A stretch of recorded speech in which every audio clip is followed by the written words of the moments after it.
Judith Mergui est avec nous comme tous les matins sur Radio J. Bonjour Judith. Bonjour mesdames, bonjour comment ça va les auditeurs. Oh, écoutez, moi ça va.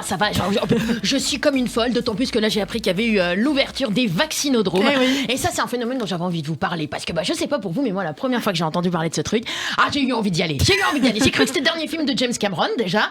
Ou alors même un nouveau parc d'attractions. Regardez, ça marche, Laurence, essayez. On va au Futuroscope? Non, c'est ringard, mais viens, on va au vaccinodrome. Ils viennent de sortir un nouveau manège, le Covid Express, voilà, tu vois.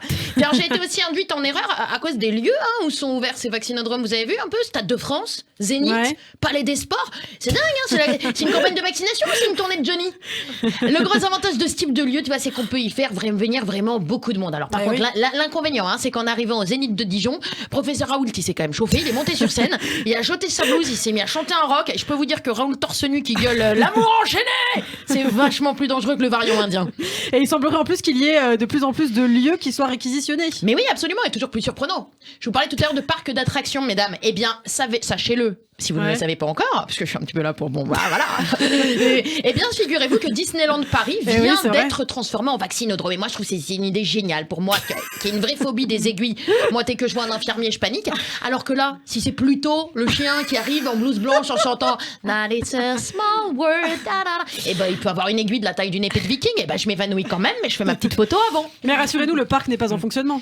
Ah bah non, vous pensez bien que je me suis renseignée, ça aurait été pas mal pour les réticents au vaccin. Tu les piques pendant le looping de l'attraction. Eh bah oui, mais c'est intelligent comme ça, quand le mec vomit à la fin, quand il sort, on sait pas si c'est un effet secondaire ou si c'est la nausée du manège. Voyez, et puis ça passait mieux comme ça. Bon, par contre, il y a un truc qui change pas, c'est qu'il faut faire des heures de queue avant d'avoir son tour. Puis alors, tu peux avoir aussi ta photo souvenir prise juste au moment où tu hurles.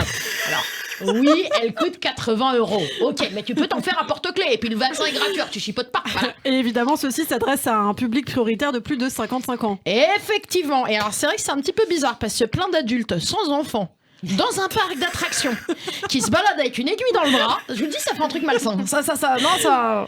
Pourtant, le directeur du parc estime que le taux de fréquentation n'est pas satisfaisant. Le parc reçoit actuellement environ 4000 personnes par jour contre plus de 10 000 habituellement. Ah bah oui, mais fallait faire des offres spéciales. Attends, il y a un moment marketing, quoi. Tu dis, pour une dose de Pfizer, un tour de Space Mountain, vous voyez. Pour une dose d'AstraZeneca, un tour à l'infirmerie du parc d'attractions. Vous voyez, voilà, il y a quelque chose. Visiblement, les gens sont ravis, puisqu'on a déjà entendu des témoignages comme celui de Brigitte, qui dit j'ai dû faire 60 km, mais ça valait le coup.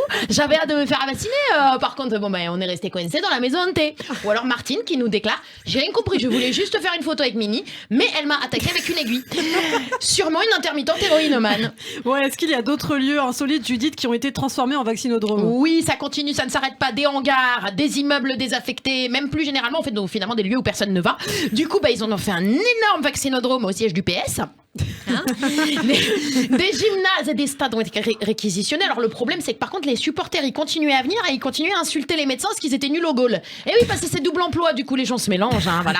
Ça a foutu une sale ambiance. Ils ont été obligés d'envoyer Michel Simès au centre de formation du PSG, d'organiser des matchs avec les vaccinés Moderna et Sinopharm.